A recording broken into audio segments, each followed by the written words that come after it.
নমস্কার বন্ধুরা, রুবিস কিচেনে সবাইকে স্বাগতম। আশা করি তোমরা সকলেই ভালো আছো, আমিও ভালো আছি। আমি আবারও আরেকটি নতুন রান্না নিয়ে চলে এসেছি। সেটা হলো মাছের ডিমের কারি। মাছের ডিম দেখতেই পাচ্ছ, বাজার থেকে মাছের ডিমগুলো নিয়ে এসেছি, এসে ভালো করে ধুয়ে নিয়েছি। ধুয়ে মাছগুলোকে আমি প্রথমেই সেদ্ধ করে নেব, তবে পুরো সিদ্ধ না, হালকা সিদ্ধ করব। একটা কড়াই বসিয়ে দিয়েছি গ্যাসের মধ্যে, তার মধ্যে একটু নুন আর হলুদ দিয়ে নিয়েছি। এখন একটু ফুটে গেলেই আমি মাছের ডিমগুলো অল্প অল্প করে ছেড়ে দেবো।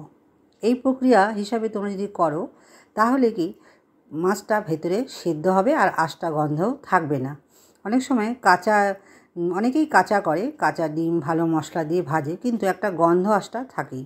এই প্রক্রিয়াটা তোমরা করে দেখো, তাহলে দেখবে মাছের ডিমের আঁশটা গন্ধ লাগবে না। এটা আমি শিখেছি আমার মায়ের কাছ থেকে, সেই জন্য আমি এভাবেই করি, আজকে তোমাদের সাথে শেয়ার করছি। আর আমাদের বাড়িতে মাছের ডিম সবাই খুব ভালোবাসে খেতে, আর এভাবে করলে আরও সবাই খেতে ভালোবাসে। এবারে কি করেছি, একটুখানি এক ফুটান হলেই বা একটু সিদ্ধ হলেই নামিয়ে ছেঁকে নেব। ছেঁকে ঠান্ডা করে নেব, গরম তো মাখা যাবে না, ঠান্ডা করে নিয়ে তারপরে গিয়ে মাখবো। আমি দেখো ঠান্ডা করতে দিয়েছি, এখন একটা পাত্রের মধ্যে আবার ঢেলে নেব, যেহেতু ঠান্ডা হয়ে গেছে। তো আমি এক এক করে পেঁয়াজ কুচি দিয়ে নেব। এর মধ্যে আমি 2টো পেঁয়াজ কুচি করে নিয়েছি, পেঁয়াজ কুচি, লঙ্কা কুচি, আর দিয়ে নেব আদা রসুন বাটা, আর বেসন, পোস্ত, লঙ্কার গুঁড়ো, লেবু রস, ধনেপাতা। হ্যাঁ, ধনেপাতা আমার কাছে ছিল না, তোমরা তার বদলে লেবু রসও দিতে পারো, আর গরম মশলাও গুঁড়োও দিয়ে নিতে পারো। আমার কাছে যেহেতু ধনেপাতা ছিল না, সেই জন্য আমি লেবু রস চিপে দিয়েছি আর একটু গরম মশলার গুঁড়ো দিয়ে নিয়েছিলাম। এবার আমি ভালো করে মেখে নেব। আর বেসন, পেঁয়াজ, আদা রসুন বাটা, গুঁড়ো সব তোমরা আন্দাজ মতো দেবে, যতখানি তোমরা ডিম নেবে ঠিক সেরকম আন্দাজ করে তোমরা দেবে। এখানে আমার কাছে 500 আমি ডিম নিয়েছিলাম, সেই জন্য আমি 2খানা ডিম দিয়ে নিলাম। আর বেসনও তাই, আদা রসুন 2 চামচ, জিরের গুঁড়ো, লঙ্কার গুঁড়ো, আর কাঁচা লঙ্কা কুচি আমি 6-7টা করে নিয়ে দিয়েছিলাম। আর একটু ঝাল ঝাল করবো বলে, ঝালটাও একটু কম হয়েছে, আমি আবার পরে একটু লঙ্কার গুঁড়ো অ্যাড করেছি। তো একটু লঙ্কা গুঁড়োটা খুব ঝাল বলে অল্প একটু দিয়ে নিলাম। ভালো করে মেখে নেব, নিয়ে এর উপর দিয়ে আমি একটু লেবু দিয়ে নেব। ধনেপাতা হলে দেখতে একটু ভালো হতো, কিন্তু ধনেপাতা যেহেতু ছিল না, ইউজ করতে পারলাম না। তোমরা কিন্তু ধনেপাতা অবশ্যই দিয়ে নিও। যেহেতু মেখে একটু কিছুক্ষণ রেখে দেওয়ার পর আমি কড়াই বসিয়ে দিয়েছি গ্যাসের ফ্লেমে, তেল দিয়ে এবার এক এক করে সমস্ত আমি মাছের ডিমগুলো ভেজে নেব। সমস্ত ডিমগুলো আমি ভেজে নামিয়ে নিয়েছি আর একটু ঠান্ডাও করে নিয়েছি। এখন ওই তেলেই আমি রান্না করে নেব। তেলটা অন্য আরেকটা কড়াইতে ঢেলে নিয়েছি। ওই কড়াইতে রান্না হবে না বলে আমি একটু বড় কড়াই বসিয়ে নিয়েছি। ওই তেলের মধ্যেই আমি জিরে পুরো আর কাঁচা লঙ্কা 4-5টা দিয়ে নিলাম, দিয়ে আলুগুলো দিয়ে নিলাম। আলুগুলো এই তেলেই ভেজে নেব। আমি আগে মশলা ভাজবো না, আলুর মধ্যেই মশলাগুলো ভালো করে কষে নেব। তার আগে আমি আলুগুলো একটু আধা ভাজা করে নেব। আলু ভাজার উপরে পরিমাণ মতো একটু লবণ দিয়ে নেব। ভালো করে লবণ দিয়ে ভাজা হয়ে গেলে তোমরা নাড়তে নাড়তে বুঝতে পারবে যে আলুগুলো অর্ধেক ভাজা হয়েছে কিনা। এরপরে একটু হলুদও দিয়ে নিলাম। দেখো কী সুন্দর করে আমি এরকম করে ভেজে নিলাম।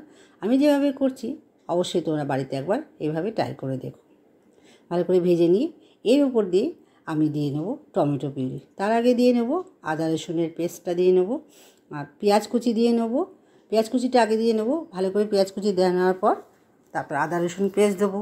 টমেটো পিউরি আমি দিয়ে নিয়েছি 3খানা টমেটো আমি মিক্সচার মেশিনে একদম পুরো গ্রেট করে নিয়েছিলাম, সেটাই দেবো। মশলা দেওয়ার পর কিন্তু ভালো করে তোমরা কষিয়ে নেবে, না হলে কাঁচা গন্ধ করে। যে কোনো রান্নাতে মশলা ভালো করে কষিয়ে নিতে হবে, না হলে একটু কাঁচা গন্ধ বেরোয়। এরপরে একে একে আমি আদা রসুন দিয়ে নেবো, আর দিয়ে নেবো হচ্ছে ভালো করে আদা রসুন গ্রেটটাও তোমরা গ্রেট করে নিতে পারো, মিক্সচার মেশিনেও তোমরা গ্রেট করে নিতে পারো। আমি মিক্সচার মেশিনে পেস্ট করে নিয়েছিলাম, আর তখন এর আগে আমি রান্না করেছিলাম গ্রেট করে নিয়েছিলাম। যাই হোক, একটু গ্রেট করে নিলে মুখের আগে খেতে ভালো লাগে, ভালো করে মশলা কষিয়ে নিলে। এখন আমি টমেটো পিউরিটা দিয়ে নেব। টমেটো পিউরিটা দেওয়ার পর ভালো করে তোমরা কষিয়ে নেবে। না হলে টমেটোর একটা কাঁচা গন্ধ আছে, সেটা বেরাবে। ভালো করে আমি মশলাটা কষিয়ে নিচ্ছি। এর উপরে একটু জল দিয়ে নেব। তার আগে আমি গুঁড়ো মশলা কিছু দিয়ে নেব। অ্যাড করব ধনিয়া গুঁড়ো, জিরের গুঁড়ো, লঙ্কার গুঁড়ো, আর দিয়ে নেব হচ্ছে একটু রসুন পাউডার। আমাদের কাছে একটু রসুন পাউডার হয়েছে, একটু রসুনটা কম হয়েছে, একটু রসুনের পাউডারটা দিয়ে নেব। দিয়ে ভালো করে মিশিয়ে নেব। আর লঙ্কার গুঁড়োটা এখানে আমি একটু বেশি দিলাম, তো একটু ঝাল ঝাল খেতে ইচ্ছা করছে, কারণ সবার খুবই ঠান্ডা লেগেছে, তো সেই জন্য একটু ঝাল ঝাল খাবো বলে একটু লঙ্কার গুঁড়োটা বেশি দিয়ে নিলাম। তোমরা তোমাদের পরিমাণ মতন দিয়ে নেবে। যাই হোক, রান্নাটা ভালো করে কষানো হয়ে গেছে। এবার আমি একটু জল দিয়ে নেব। তার আগে আমি একটু হলুদ দিয়ে নিলাম, কারণ মনে হচ্ছে একটু হলুদটা কম হয়েছে, সেই জন্য একটু হলুদটা দিয়ে নাড়িয়ে চাড়িয়ে নিলাম। নিয়ে তারপরে দেখো এখানে আবার সোয়া সসও দিলাম। একটু সোয়া সসটা দিলে একটু রঙটা ভালো আসে। তোমরা যদি পারো দিতেও পারো, নাও দিতে পারো। আর একটু স্বাদ মতন লবণ দিয়ে নেবে। তখন আমি লবণ দিইনি, আলু ভাজার সময় লবণ দিয়েছিলাম, আর লবণ দিইনি, তো এখন একটু লবণও দিয়ে নিলাম। দিয়ে ভালো করে কষিয়ে নিয়ে একটু জল দিয়ে নিলাম। এখানে আমি ঠান্ডা জলে ইউজ করলাম, উষ্ণ গরম জল ইউজ করিনি, ঠান্ডা জলে ইউজ করেছি। তোমরা ঠান্ডা জলে ইউজ করতে পারো, উষ্ণ গরম জলে ইউজ করতে পারো। আর আলুগুলো পুরো ভাজা হয়ে গেছে, ভাজা হয়ে একদম সেদ্ধরও একটু কম হয়েছে। ভালো করে আমার দেখো ঝোলটা ফুটে গেছে। এখন আমি এক এক করে মাছের ডিমগুলো সব ছেড়ে দেবো, দিয়ে আর একটু ফুটে নেব।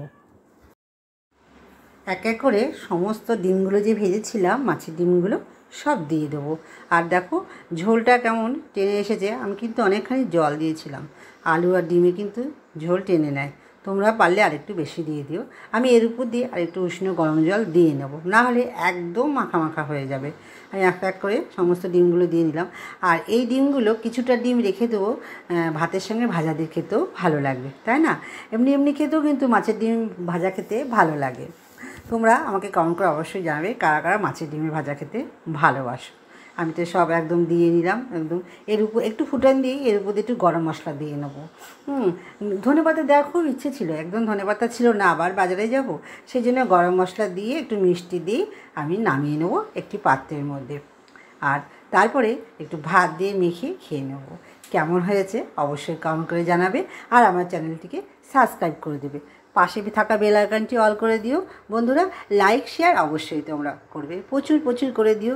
চলো আজকে এই পর্যন্ত, সবাই ভালো থেকো, সুস্থ থেকো। আগামীকাল আবারও দেখা হবে আরেকটি নতুন রান্নার ভিডিও নিয়ে। আজকে এই পর্যন্ত, চলো টাটা।